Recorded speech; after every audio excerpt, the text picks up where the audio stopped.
Liris Chica.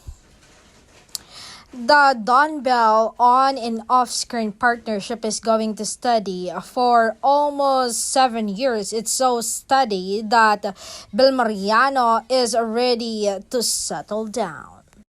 Bel Mariano responds when asked for her readiness to tie the knot with longtime boyfriend Donnie Pangilinan. Hindi ako dapat ang sumagot niyan. Dapat siya yun. I'm just waiting. Pero para sa akin, siguro mga 5 years pa. Siguro doon na ako magiging ready.